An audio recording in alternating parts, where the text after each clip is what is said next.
네, 오늘 말씀 시편 13편은 시편에 등장하는 여러 분류의 시들 중에 개인 탄식 시의 분류가 됩니다.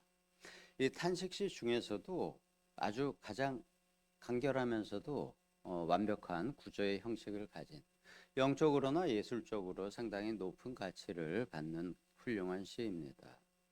이 시의 그 구조를 보게 되면은 사방이 막힌 극심한 고통, 그리고 또 영적인 침체 속에서 시를 시작을 하지만 6개의 구절 안에서 하나님에 대한 탄식 1, 2절, 그리고는 3, 4절에서 간구를 거쳐서 5, 6절에서 확신과 찬양으로 나아가는 믿음의 도약을 보여주는 그러한 구조를 가진 시입니다. 항상 마주하던 하나님의 얼굴이 어느 날 갑자기 보이지 않게 됐을 때 어, 이것을 이제 영적인 어두운 밤이라고 표현을 합니다. 이 영적인 어두운 밤을 통과하는 성도가 어떻게 기도의 자리에서 영적인 전세를 역전시킬 수 있는지를 오늘 다윗의 시에서 배울 수가 있습니다. 이렇게 시작을 합니다. 여호와여, 어느 때까지니까? 도대체 언제까지입니까? 라고 탄식을 합니다. 나를 영원히 잊으시나이까? 항상 하나님을, 주님을 만나고 가까이 했던, 동행을 했던 그 하나님께서 나를 잊으셨다고. 이제 그 하나님을 만나지 못하는 날이 계속되고 있다는 탄식이죠. 주의 얼굴을 어느 때까지 나에게 숨기시나이까? 영적인 사람이 하나님과의 동행이 끊어졌을 때의 고통, 그것은 이 세상의 어떠한 고통보다 큰 고통입니다. 지금 다윗은 그 고통을 고백을 하고 있는 것입니다. 내가 나의 영혼에 번민하며 종일토록 마음에 근심하기를 어느 때까지 해야 됩니까? 내 원수가 나를 치면서 자랑하고 있습니다. 이것이 도대체 어느 때까지 이렇게 해야지 됩니까? 라고 탄식하면서 고백하는 것이죠. 여기서 어느 때까지니까 라는 말이 1절과 2절에서 4번이 반복이 되고 있습니다. 이는 자신이 받는 고통의 크기, 그것도 괴롭지만 더 괴로운 것은 이 고통의 기간이 주는 압박감, 이게 도대체 언제까지 지속될지 모르는, 그것이 더 견디기 힘듦을 이야기하는 것입니다. 우리가 누군가를 기다릴 때 기다림에 그 대상이 언제 올지 아는 상태에서는 그 기다림의 때가 다가오고 있다는 희망이 있습니다. 내가 뭐 오늘 6시에 약속이 있어서 그곳에 나갔는데 좀 일찍 나갔어요. 그렇지만 시간이 흘러가면서 6시에 가까울수록 이제 내가 그 사람을 만난다는 기대가 있고 그 시간이 되면 그 사람을 만날 수가 있죠. 근데 지금 이 기약은, 영혼의 어두운 밤은 기약이 없습니다. 내 사랑하는 사람, 그 사람과 함께 있다가 그 사람이 내 곁에서 없어졌는데 언제 돌아올지 모르는 막연한 기다림의 상태. 지금 다윗의 영적인 상태가 바로 그러한 때입니다. 더군다나 우리는 눈에 보이는 세계를 살아가고 눈에 보이는 것들을 만나지만 영적인 하나님은 영이시죠. 눈에 보이지 않는 분, 그분에 대한 막연한 기다림을 이야기하는 것입니다. 나를 영원히 잊으시나이까? 고백을 하죠. 여기서 잊는다는 것은 기억의 상실이 아니고 하나님의 전적인 보호하심의 중단됨을 의미합니다. 영원히라는 단어를 덧붙이면서 다윗은 하나님 앞에 자기 이름이 잊혀진 것 같은 영적인 유기 상태, 버림받은 그 영적인 유기 상태를 누리고 있는 것입니다. 하나님의 가장 큰 징계, 로마서 1장 후반절에서는 사람이 하나님의 말을 듣지 않을 때 하나님의 가장 큰 징계는 바로 그래 너 마음대로 해, 그것을 영적인 유기 상태라고 표현을 합니다. 그것이 하나님의 가장 큰 징계라는 것이죠. 그래, 나는 이제 너하고 상관없는 존재야. 그냥 너 마음대로 살아. 이게 바로 가장 큰 하나님의 징계죠.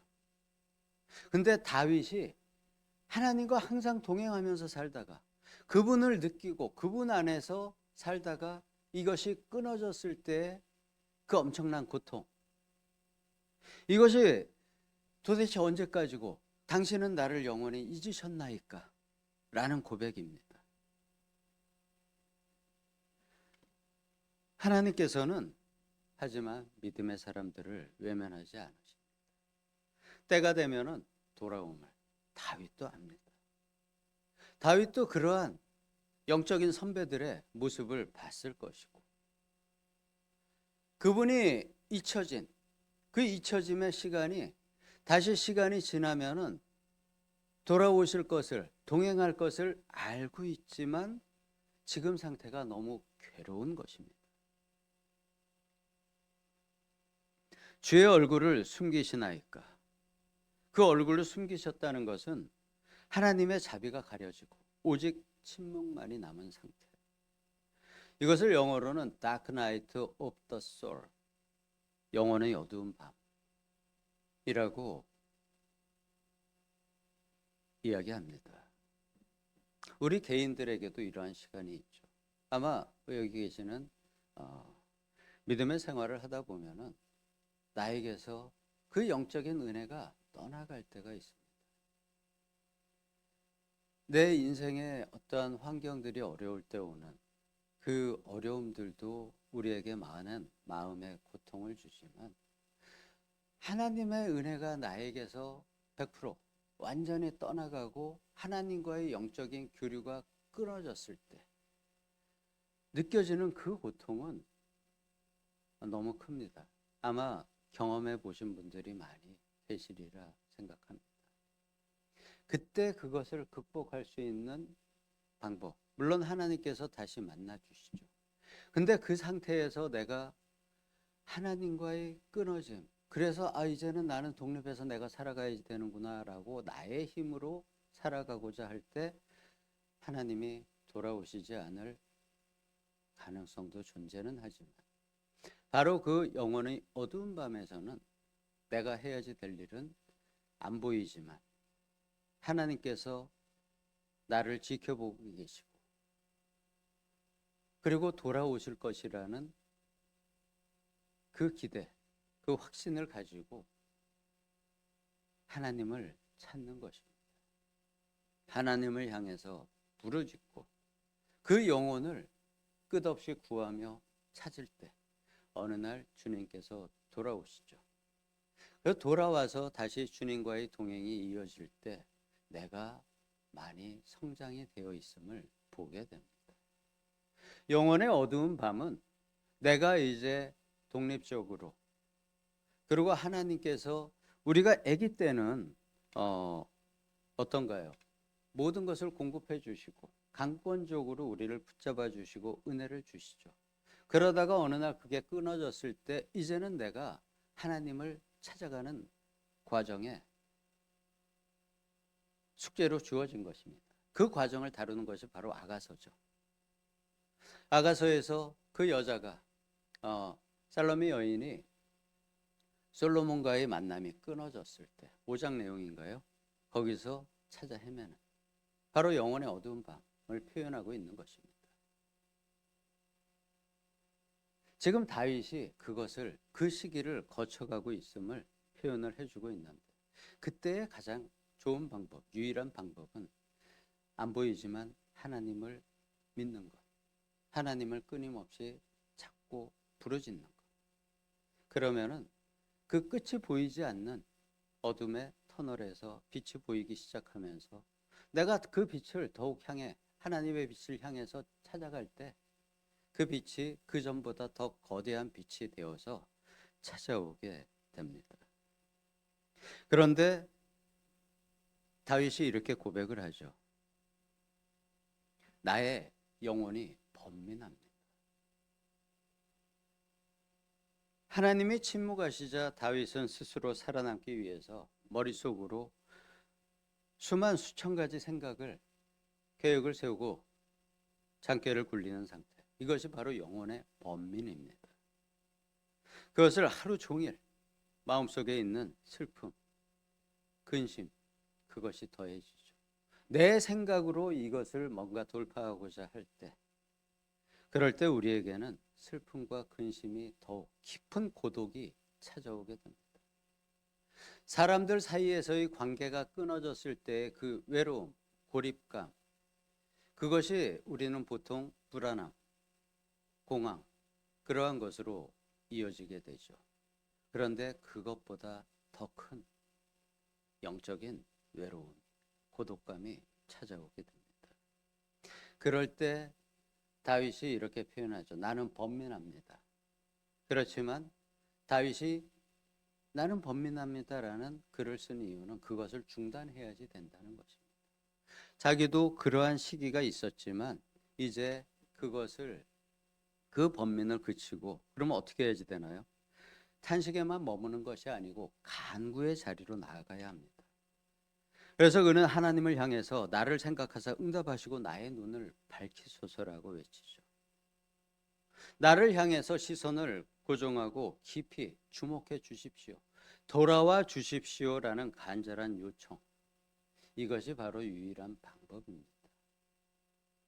나와 함께 하시던 하나님이 떠나가시고 나의 영적인 고립감이 너무 크지만 그 상태에서 내가 하나님을 향해서 그전보다 더욱 간절하게 하나님을 찾아 외치는 그 외침, 그것이 바로 하나님이 기대하는 모습입니다. 저는 하나님밖에 없습니다.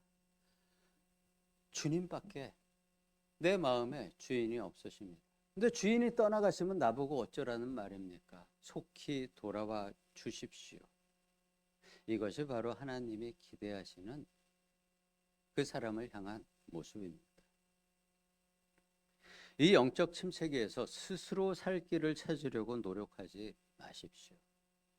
그것을 하지 말라는 다윗의 권면입니다. 그래서 다윗은 그러한 인간적인 이제 자신이 스스로 찾아 헤매던 그것을 멈추고 하나님의 빛을 구합니다. 나의 눈을 밝히소서. 나의 눈을 밝혀주십시오. 나는 스스로 나를 밝힐 수 없는 사람입니다. 오직 주님만이 그것을 하실 수 있습니다. 주님께서 나의 눈을 다시 밝혀 주님을 볼 수 있게 해주십시오. 자신의 시력을 영적인 생명력으로 회복시켜 달라는 선언입니다. 우리가 하나님의 시선을 다시 확보할 수 있을 때 상황은 여전히 변하지 않았습니다. 대적의 조롱은 마찬가지입니다. 그렇지만 그 안에서 우리가 무엇을 발견하게 될 수 있냐면 바로 하나님의 통치입니다. 하나님 나라의 백성의 정체성은 나의 통치자가 하나님이심을 고백하는 것이고 실제로 나의 삶에서 오로지 하나님의 통치 안에 들어가는 것. 나의 통치자는 오직 한 분, 당신이십니다. 나는 당신 나라의 백성입니다. 당신이 바로 나의 통치자입니다. 그분 안으로 들어갈 때 그분의 날개 아래 내가 스스로 걸어서 그 전에는 주님께서 나를 품어주셨지만 이제는 내가 스스로 걸어서 그분의 날개 아래 들어가는 것. 이것이 바로 기도의 힘입니다.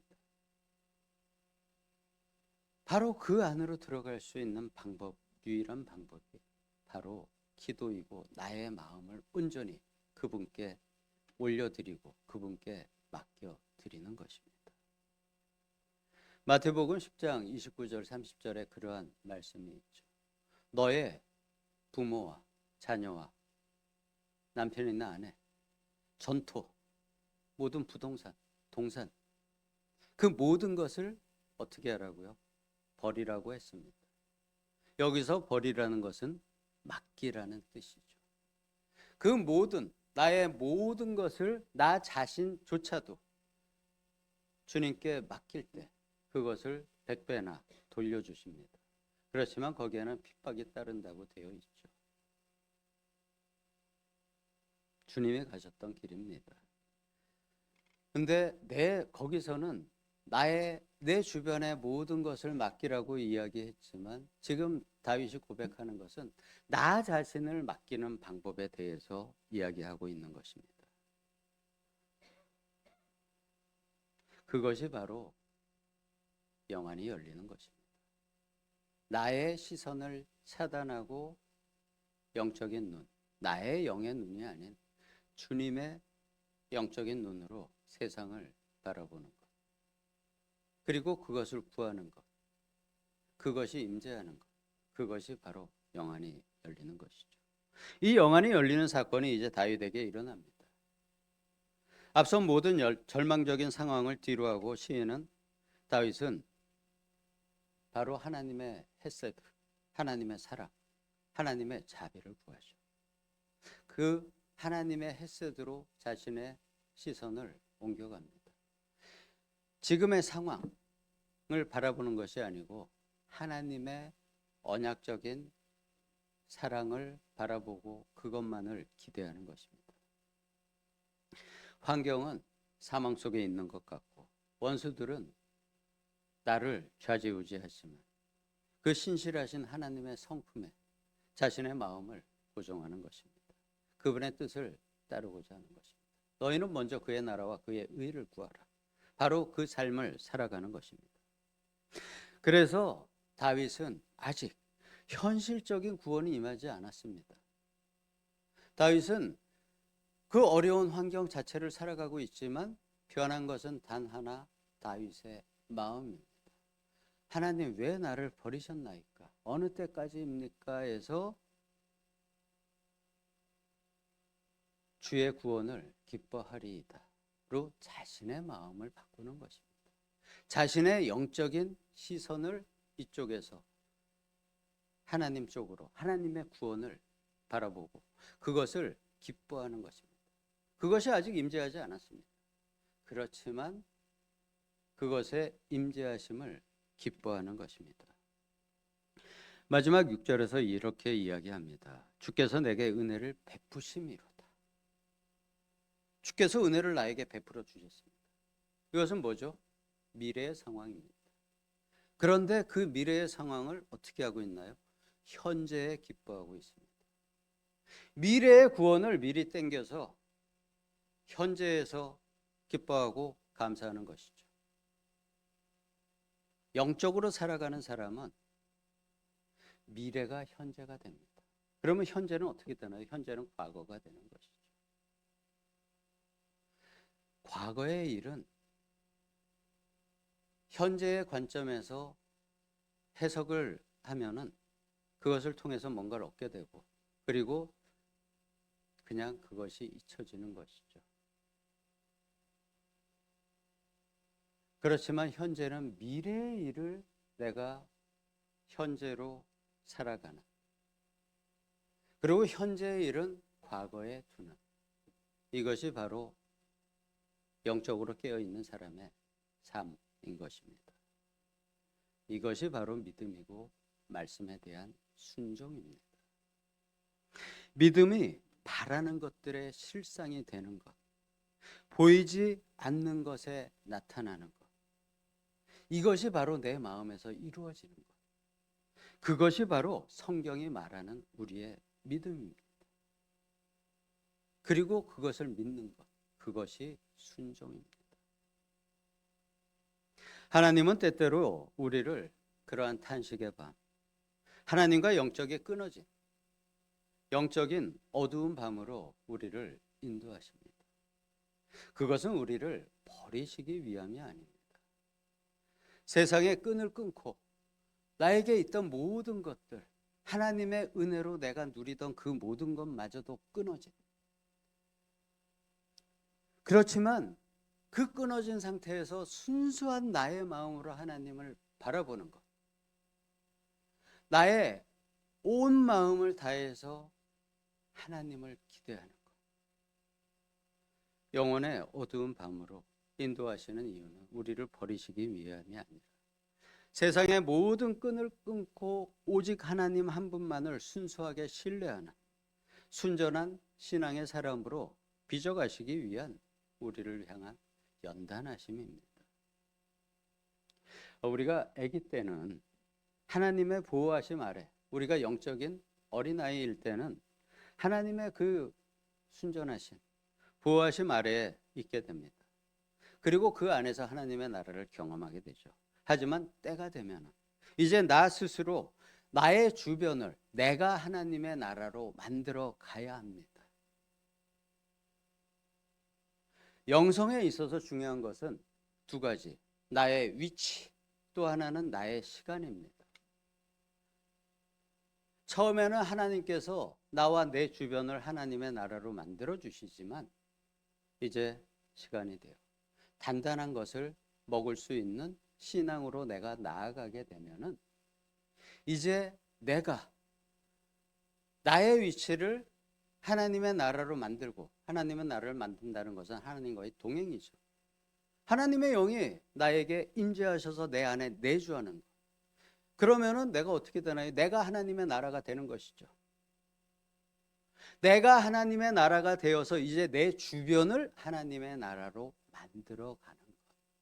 내가 영적인 영향을 내 주변에 미치는 것. 바로 하나님이 바라시는 영적인 성장입니다. 이 과정에서 겪게 되는 것이 영혼의 어두운 밤인 거죠. 이제 내가 군사가 되는 것. 믿음의 군사가 되어서 내가 세상 나라를 침범하는 것. 하나님의 나라는 침노하는 만큼 나의 것이 되는 것입니다. 침노하는 자가 하나님의 나라를 빼앗는 것이죠. 바로 그 침노, 그것을 하라는 하나님의 영적인 배려입니다. 자, 이제 말씀을 정리하도록 하겠습니다. 오늘날 우리의 삶을 짓누르는 그 어떤 문제, 우리도 어느 때까지입니까? 라는 질문으로 기도의 자리로 나아가시기 바랍니다. 그리고 이제 상황을 이기는 영적인 기쁨, 이것이 바로 하나님이 우리에게 주시는 최고의 선물입니다. 내가 그 상황을, 하나님은 안 보이지만 내가 하나님을 붙잡고 그분을 향해서 찾아가는 발걸음, 스텝 바이 스텝으로 그분을 향해서 가는 것, 이것이 우리 믿음의 여정입니다. 그리고 마침내 그 상황을 이기는, 내 상황은 변하지 않았지만 내가 영적으로 그것을 넘어선 영적인 기쁨을 누리는 상태, 미래의 구원이 지금 현재에 있는 것, 미래의 기쁨이 지금 현재의 기쁨이 되는 것, 이것이 바로 하나님이 우리에게 주시는 최고의 선물입니다. 그 문제의 해결자는 내가 아닌 바로 주님이십니다. 기도하겠습니다. 아버지 하나님, 우리는 현재를 살아가지만 주님께서 이미 우리에게 주신 그 구원, 그것은 미래에 있습니다. 주님과의 만남, 그것은 우리에게 현실입니다. 현재입니다.